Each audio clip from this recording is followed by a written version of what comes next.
If you take Britain per capita income, if you made Britain a state, in the United States, and their per capita income would be the second poorest after Mississippi. They are not rich in Europe in the way that we are. Some city states like Luxembourg and Monaco, Sure. are, do better per capita, but those aren't real nations. Certainly scaling those kinds of systems to 350 million people would be quite something.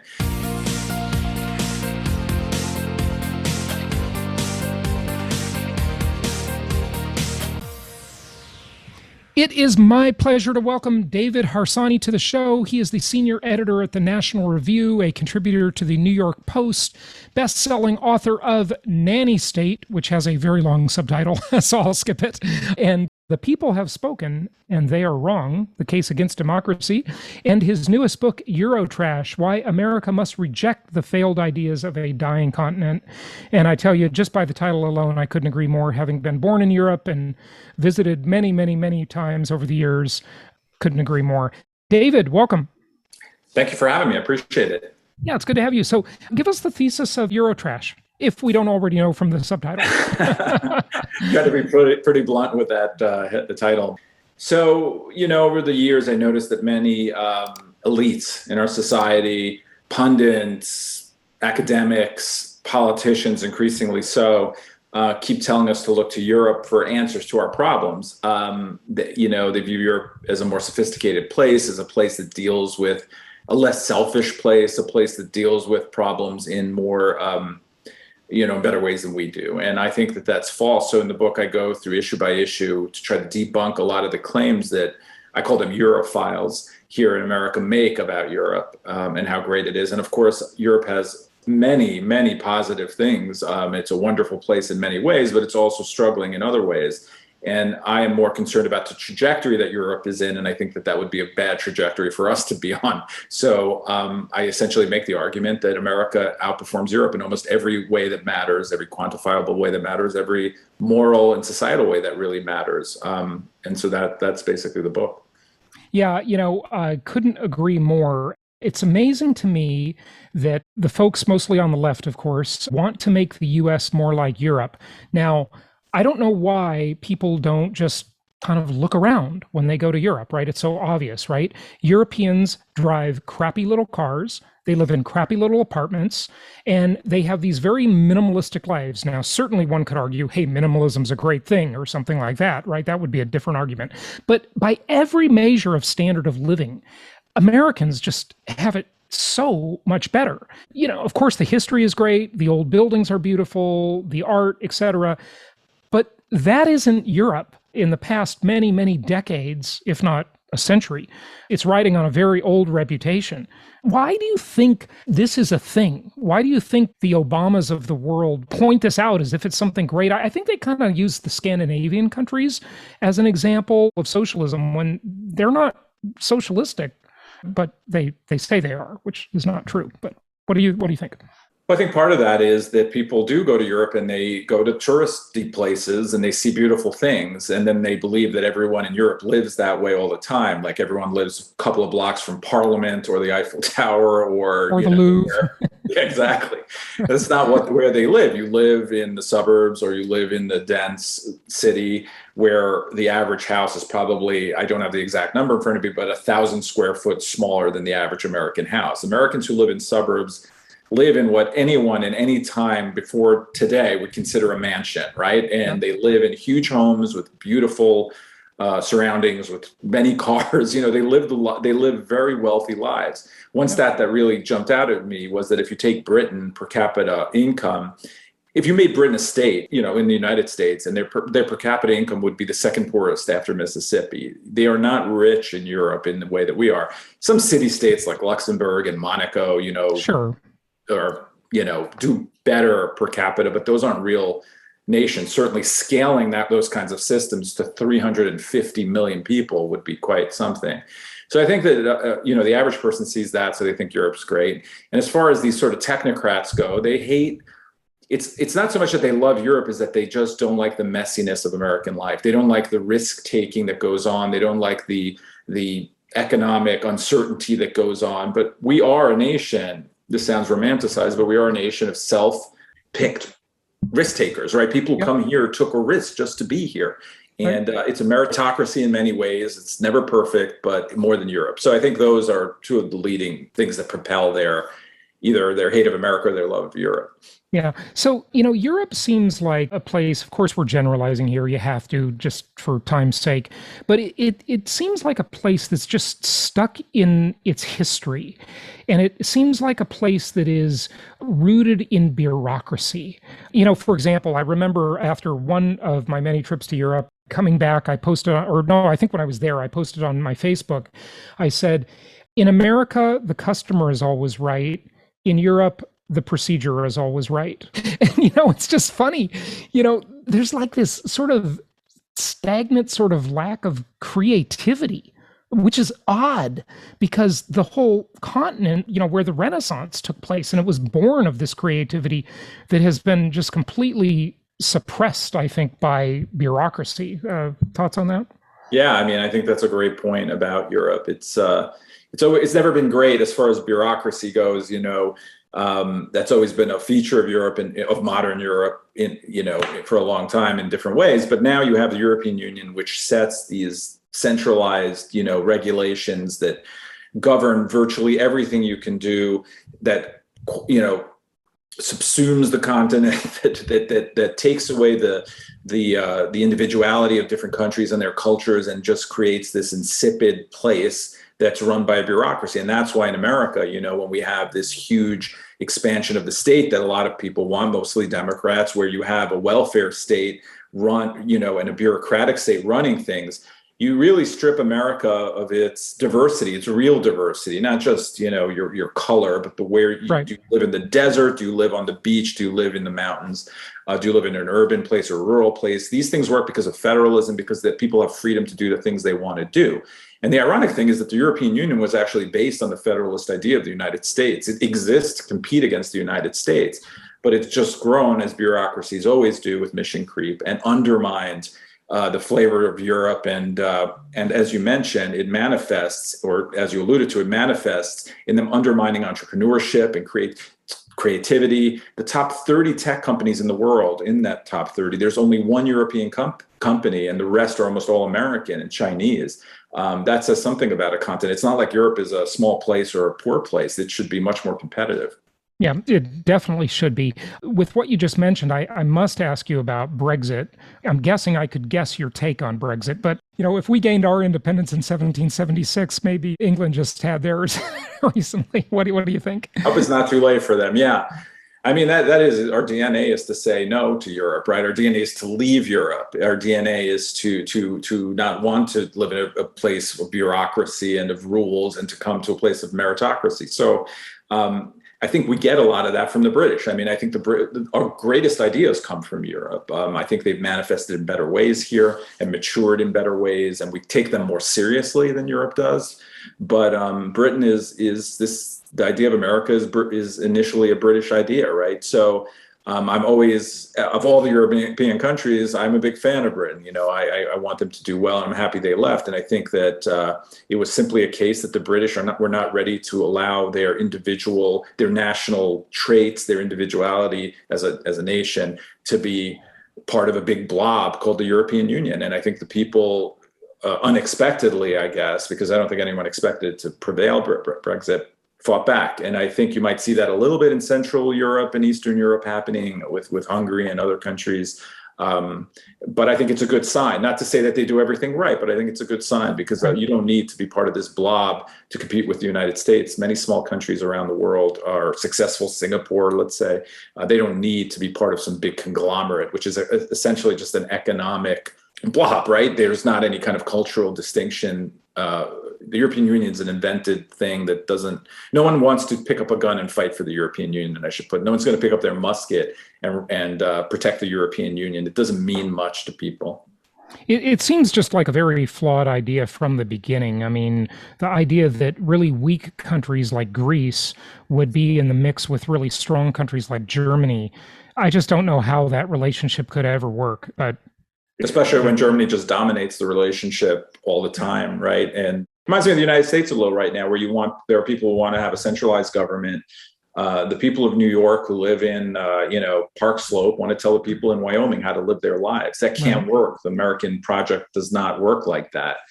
Shouldn't work like that. So I think Europe is a good example for us not to be centralizing government as much. Yeah. The US is certainly just littered with problems. I mean, where would you start, right? But talk to us a little bit about VAT tax, value added tax, and maybe what is that and why is that a thing in Europe?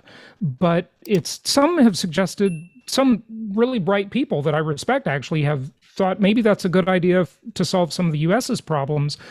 Tell us about that and the take on that. I don't understand it very well.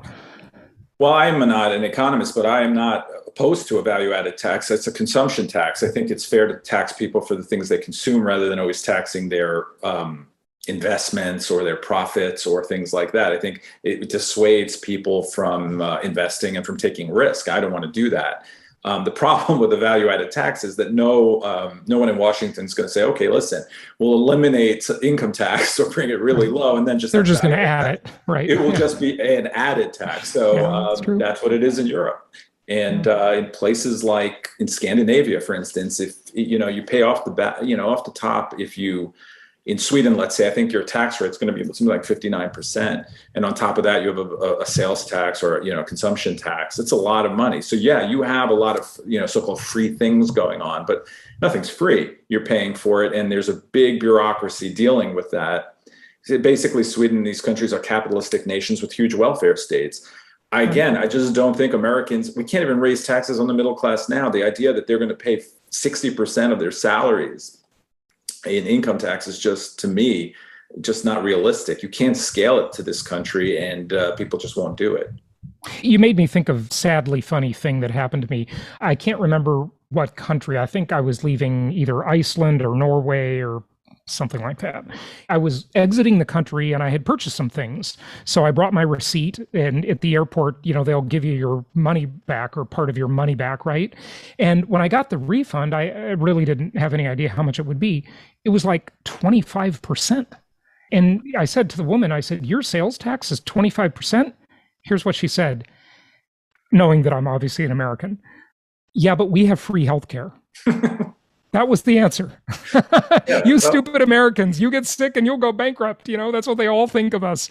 I mean, people in America move to Florida, right? Because they want to get away from more taxes. And there's a constant movement of people to states that have low taxes. Can you imagine asking them to pay for a gigantic welfare state? The rich can't afford to pay for all of that, despite what Bernie Sanders thinks. Yeah, I know. There's this sort of pattern throughout history where a society in the beginning obviously starts and it struggles and it's poverty stricken. And then, if the people are industrious enough and bright enough, they become successful, and then they become apathetic and comfortable. And then then the bureaucracy and the welfare state expands. We certainly saw it happen here a couple decades after World War II, right? Where all these new agencies and the Great Society and all this disastrous stuff we're still, stuck with in these iron triangles. Is that what happened in Europe? If you just sort of look at the history, it's all these sort of once great places. And even on a state level, my home state, California, it was a once great place. And now it's just gone down the tubes. I think that's just sort of a cycle of things, isn't it? In a way, there was the Austro-Hungarian Empire had a massive bureaucracy that was very difficult to deal with. The Prussian and the Germans first came up with the ideas of social security and stuff like that. So it's always been sort of, I think, part of Europe to have these kind of bureaucracies. But I think that after World War II, because of American help and because of American ideas, there was a massive boom in Europe. And many countries had, they were in their own languages called miracles, right? In Germany and elsewhere. And they really adopted many of the free market ideas of the Americans championed at the time and did very well. And for instance, everyone talks about Scandinavian and Sweden, but it wasn't until the 70s they started adopting those socialistic ideas. Before then, they were very free market oriented, and they grew using that system. So I think it's been progression. I mean, government always grows, and the wealth. I've been thinking about this idea quite a lot lately, where the richer we get, the more discontent we seem, which is weird, and the more we have, In the United States right now, a young person is richer than and safer than any person has ever been in history of the world, and yet they complain more about the state of things than anyone ever probably has. So Yeah. that's confusing to me in some sense. But I think that, yeah, I mean, there's always mission creep, and there's always government grows. That's its natural tendency. The Roman Republic it wasn't an empire first and then a republic. It was a republic and then an empire. So I'm always kind of cynical about what's going on. And I think that the role that I like, I consider myself a classical liberal, and I would want the state to be small. But yeah, I mean, I think that that's the natural evolution of these things. And in Europe, that's the case as well.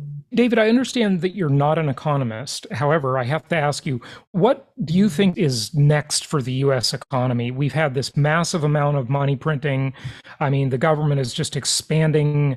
One of the things I say about the pandemic is that it sort of checks all the boxes for totalitarian dictators: surveillance, control of money, currency, travel, just everything.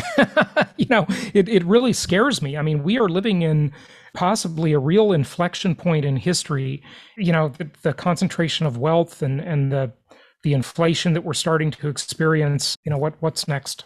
Well, I was actually quite taken aback by how we reacted to the pandemic, in the sense that it's not a very American reaction to allow the state to say unilaterally through fiat, without any debate, without any vote, that we will just shut down your business, that we will shut down your church, that you must wear this mask. I think that we were scared, and people acted scared.